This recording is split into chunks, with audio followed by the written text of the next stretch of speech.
Bom, o movimento social dos surdos sempre esteve atrás de um grande objetivo: oficializar a forma de comunicação sinalizada pela lei.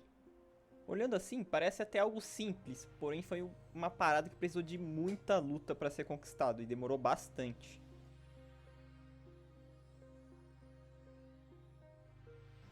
Essa desigualdade, que felizmente a gente não vê muito atualmente, vem de muitos anos atrás. Já na Grécia Antiga, os primeiros filósofos diziam que os surdos não eram capazes de compreender o mundo e a realidade. E isso tudo porque eles simplesmente não eram capazes nem de escutar nem de falar, eles eram mudos também. E muitas vezes eles acabavam sendo eliminados, escondidos ou maltratados. Na Idade Média, essa situação também não foi muito diferente não. Foi só em 1775 que as coisas começaram a mudar. Em Paris foi fundada a primeira escola para surdos, com apoio do público.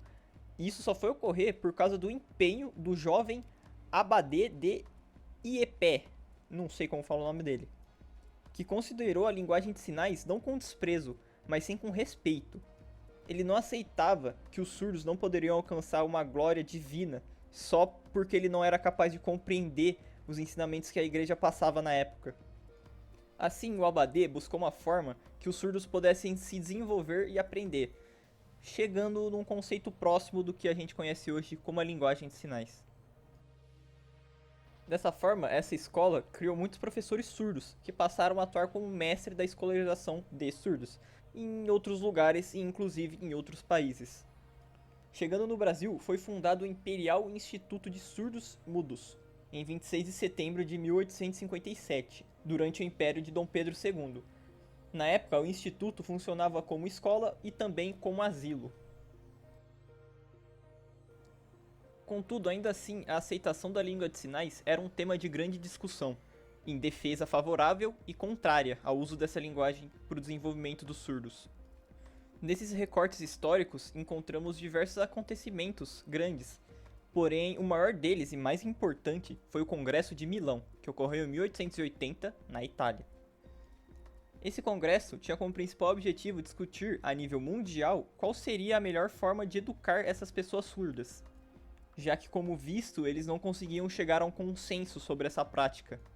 Assim, após alguns dias de discussão de centenas de pessoas, onde poucas delas eram surdas, foi definido que a escolarização de surdos através da linguagem de sinais deveria ser banida. Exatamente, banida.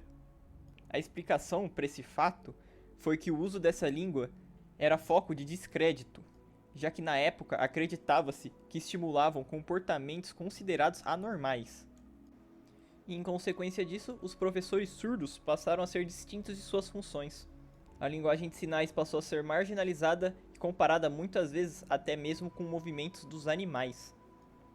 Todas essas decisões proporcionaram aos surdos, por quase um século, a vivência de um longo período de prejuízos gravíssimos para seu desenvolvimento cognitivo, emocional e social. Porém, mesmo com essa proibição, escolas e institutos ainda desenvolviam seus métodos próprios de comunicação por sinais, mesmo que às margens das leis. Foi só com William Stokely que essa situação começou a mudar.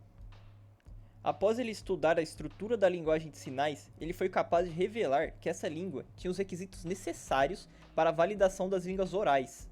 E foi a partir daí que começou-se a pensar no uso da linguagem de sinais na educação e no processo de construção do mundo. William inventou a própria linguagem de sinais, atualmente ela é chamada de notação Stokely, que se baseia no alfabeto latino. Isso foi criado em 1960. Bom, e esse é basicamente toda a história envolvida da conquista da oficialização da língua de sinais. Porém, não para por aí. Os surdos até hoje vêm conquistando mais e mais direitos.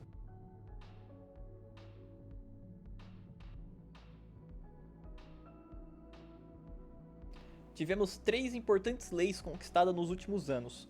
A lei de número 10.436, em 2002, que reconhece a língua brasileira dos sinais, as Libras, como forma legal de comunicação. Também tivemos a lei de número 5.626, em 2005, que exige o cumprimento da educação bilíngue, Libras e língua portuguesa na modalidade escrita. Além dessas, a lei de número 12.319, criada em 2010, que regulamenta a profissão de tradutor e intérprete de Libras. E não apenas leis foram conquistadas, tivemos a criação do CAS, que é o Centro de Atendimento aos Surdos, criado em 2005, que tem como objetivo promover a acessibilidade para as pessoas deficientes. E também tivemos a criação do Centro de Interpretação, o CIL, que foi criado em 2014, que garante o acesso irrestrito das pessoas surdas aos serviços públicos, com atendimento presencial e online. Assim nós terminamos as conquistas dos surdos até hoje, e é realmente muita coisa.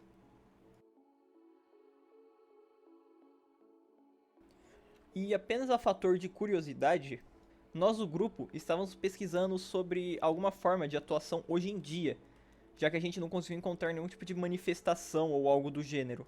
Então a gente foi atrás de redes sociais que ainda tivessem ativas, e a gente não achou nada que fosse interessante assim de comentar. Porém, achamos um grupo que se chama Liga dos Surdos.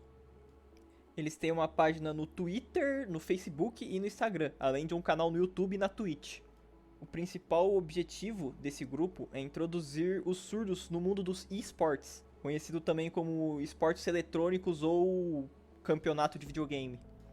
Eles trazem a tradução em Libra de alguns campeonatos e criam suas próprias competições, dando oportunidade para surdos participarem de algo que eles geralmente não participam.